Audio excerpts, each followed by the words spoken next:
Are you ready to take your practice to the next level right here at Texas Wedge and make an impact in your game, in your swing, in your scores? Right here at Texas Wedge, you can use the TrackMan simulator, which is trusted by the PGA Tour to help take your game to new levels. In today's video, we're going to talk about how to unlock your potential and discover the power behind the numbers. I'm going to show you specific numbers you need to be looking at to improve your game.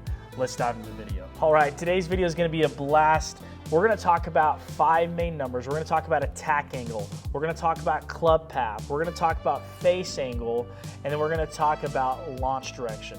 We're going to add carry because everybody wants to know their carry, but those are the main numbers we need to know to improve your golf game. And I think just setting up these numbers will make a world of difference. We're even going to talk about one final thing you should add, and that's impact location. If you just have these numbers on the screen and you put impact location on the screen, you're going to see a massive change in your practice and how you perform and how you get better. Let's dive into the simulator. Let me show you how to set up those numbers because these metrics are key. And then I'm going to dive a little bit further into what those numbers mean. Make sure to stay tuned all the way to the end because I'm going to explain each number and then I'm going to show you how to package it together right at the very end to use it to practice to get better faster. The mode you're going to want to be in is shot analysis. So when you get to the home screen, this is shot analysis right here, but I'm going to back up to the home screen here. You're going to go to practice. You're going to go to shot analysis. You'll end up logging in. It looks a little different here because I'm in my teaching studio. But you'll just log in using your app. I would highly recommend the app if you don't already have it. Select the club you're going to use. We'll select 9-iron. And then this is the view. What I recommend is setting up the range mode. So if you can change your viewing mode to tracer, okay? And then over here, this is where your shot list will be. But then down here at the bottom is where the magic is. This is where the magic numbers are. You're going to select this little button right here. Then you're going to go through and select the numbers you need. Sorry, my camera's probably in the way of a couple of these, but I'm going to deselect some of these. Okay, looks like you can see most of them. Again, so we're going to do attack angle, club pass, sorry, the camera's in the way there. We're going to do face angle. We're going to do launch direction, which is right here, and then we're going to do carry. That's it. That's all the numbers you need. You don't need any more numbers now. There's a lot of data there, but all you need is these main numbers. Now, let me explain a couple things. Right here in the middle of the screen is your 0. Anything left of this line is a negative number. Anything right of this line is a positive number. So if you see a positive club path, that means you're swinging in to out to the right. If you see a negative club path, swinging out to in to the left. Now, I say in to out and out to in, but it depends on if you're a right-handed or left-handed player. But doesn't matter. If your ball goes right, if your club path is right, it's positive. If it's negative, it's left. Okay? It doesn't matter if you're left or right-handed. Okay? Negative is left, positive is right. Now, attack angle, the only difference with attack angle is negative is down and positive is up. Okay, so negative is down, positive is up. So you're either swinging down on the ball negative or you're swinging up on the ball positive. All right, launch direction is which way did the ball take off. We'll talk more about that in a second, but positive is right, negative is left, and then you got your carry. The first number we're going to talk about is attack angle. I'm going to jump on the simulator. I'm going to hit a few shots. We're going to talk about how to change that number and what does that look like in a practice session and what numbers are you looking for. Attack angle, negative is down, positive is up. I'm going to hit a few shots here, and I'm going to let you see some of my numbers, and then we'll talk about what PGA Tour average is and how you can affect this number. A little to the right. That attack angle was negative 4.8.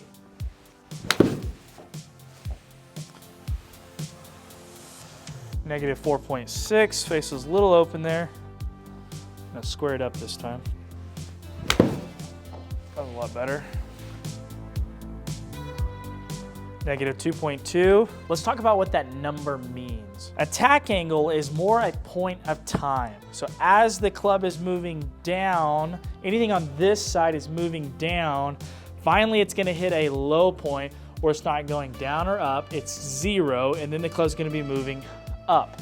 So it's when you struck the ball. So if my club is still moving down, negative 8, 7, 6, 5, 4 would be that when I struck the ball. 3, 2, 1, which means the low point's out here, and then everything up here is positive. If I struck it at the negative 4 position, I'm going to have a negative attack angle. Vice versa, if my club goes 5, 4, 3, 2, 1, 0, positive 1, positive 2. If I strike it on the positive 2 position, that means I'm swinging up. So don't think of attack angle as how much down you're hitting into the ground. That's not necessarily true. It's really just at what point in time in the swing am I making contact with the ball. That's key. But generalized swing tip, the more you're swinging this way towards the target, the more you're rotating and getting your swing this way, the more negative it will be. The more you hang back in your release, the more positive it will be. Now this isn't an instructional video on how to fix your swing. I just want you to mainly understand the number and have a general idea of how you would change it. Number 2, let's talk about club path. Club path, again, is the direction the club is moving in reference to the target line. So that white line in the middle of the screen, that's your 0. Positive is to the right, and for a right-handed player, that's in to out. Negative is left, out to in for a right-handed player. Depending on the shot you're wanting to hit, you might want a negative or positive. Now, we'll talk in another video, do you want negative numbers or positive numbers? What specific numbers do you want? I'll have to dive directly into what are the good numbers. We're not doing that here, but I'm saying these are the best numbers to use, and I'm gonna give you a general understanding. If you're wanting to swing more in to out to potentially hit a draw, then you want those numbers to be positive. If you're trying to hit more of a fade, a true fade, you want these numbers to be negative. Negative does not mean over the top for the right-handed players. That doesn't necessarily mean you're swinging over the top. I want to make that clear. As far as the range you want to keep your club path, my general rule of thumb when I'm teaching, doing my instruction with my clients, is no more than positive 4.5 or negative 4.5. So if you're somewhere in that range, that's gonna be pretty good. If you're outside of that range, it's gonna be a little excessive. If you're like -6, that's starting to probably move to over the top. Again, that doesn't necessarily mean over the top, but if you start seeing those high numbers, -6, -8, -9, -10, that means the club's moving way out there. Vice versa, if you start seeing a +6, +7, the club's getting stuck behind you back here. So keep that in mind. Now listen, if your alignment's bad, it's gonna show your path is bad, because you have to understand that the target line is your 0. So if you have let's say you're actually swinging in to out 2 degrees, but you're aimed over here to the right, it may say you're in to out 6 degrees. Use these lines on the ground to get you square to the target so that it gives you an accurate club path number, because you're aimed correctly versus being this way. Again, you could actually be swinging 2 degrees in and out, but because you're aimed so far right on the screen, or if you're so far left on the screen, it's gonna show a skewed number. So just double check your alignment. I'm gonna hit a couple shots here so you can see me change my club path. So right now that's a +1. I'm gonna make another swing. I'm gonna try to swing a little bit more to the right and try to hit a bigger draw. Definitely swung more to the right. Okay, and that one, that was 6. I did that to exaggerate. So I swung 6 degrees in and out and closed the club face, and I hit a pretty big little draw there. Vice versa, if I swing more negative left, if I swing more this way, you'll see that number turn to negative.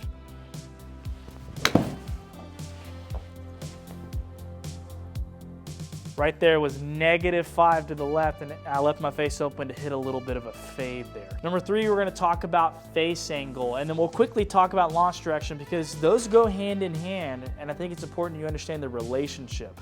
So face angle is, where was your face physically pointed at impact? Was it pointed left, negative, positive, right? Where was it pointed? 0 would be right in the middle of the screen. That would be a 0 face angle. Now I want you to understand this about face angle. Face angle controls 75% of your starting direction, your launch direction. Down there you can see I had a face angle of 0.3 and a launch direction of -1.4. So it started a little left and then it faded on that shot. But 75% of where that ball takes off is controlled by face angle, and only 25% is controlled by path. Club face is king. We have to control the club face. If you can keep your club face between +2.5 to -2.5, you're gonna have some fairly straight shots. You're not gonna have the big wild ones. And obviously the tighter you get it, 0 is not necessarily desirable either.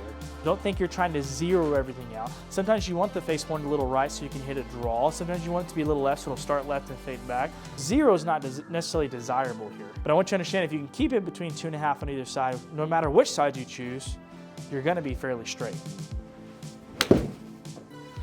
Now let the face open intentionally right there, and you're gonna see a face angle of 8.4 and you can see my launch direction was 6.5 degrees to the right. So my face was way open.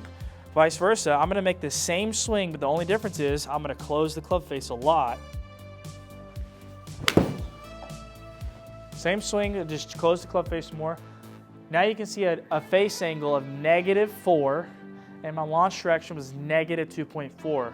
Because again, club face controls starting direction. Finally, you have your carry number, but those are the numbers you need to put on the screen to make the biggest impact on your ability to change your swing and make meaningful changes in your game. The last final thing I want to mention that I think would be very helpful is to put impact location on the screen. Let me show you how to set that up. To set up impact location, all you need to do is go to the top right up here, take away the expanded view, and then select, it's already selected here, select impact location, just like it is here. So if I go to a different view, and then I come back to the tile selector, I hit impact location, now this will show you where you hit it on the club face. Let me go back and hit a couple shots so you can see this in action. Face was a little open there. Okay, but you can see I hit that pretty centered, just slightly off the heel there. Maybe that'll draw a little bit for me. Pretty straight. So it looks like I'm hitting a few heel shots, so I need to work on that. I hope this video was extremely helpful. I hope that you can take this, come in here, apply those numbers, start practicing. Give yourself some time to kind of learn how you can affect those numbers and how to make the changes. But take the time to learn those numbers and figure out what good numbers are for you depending on the shot you're trying to fix or the shot you're trying to create. But if you have those exaggerated numbers like way negative, like -6, -7, -8, or +6, +7, +8, then this will help you bring it a lot closer to make a big difference in your ball flight. If you need some instruction, there is going to be a link down below in the video description where you can actually come take some coaching from me. Sometimes these numbers can be confusing, or maybe you have a hard time changing the numbers like you want to. If you need some extra help, look down below. There is a link that you can click on that'll talk about taking golf instruction with me right here at Texas Wedge. Finally, get to practicing. I think it's going to make a big difference in your game. Book your tee time today at texaswedge.golf/book now. I'm excited to see you guys here. See you next time. Peace.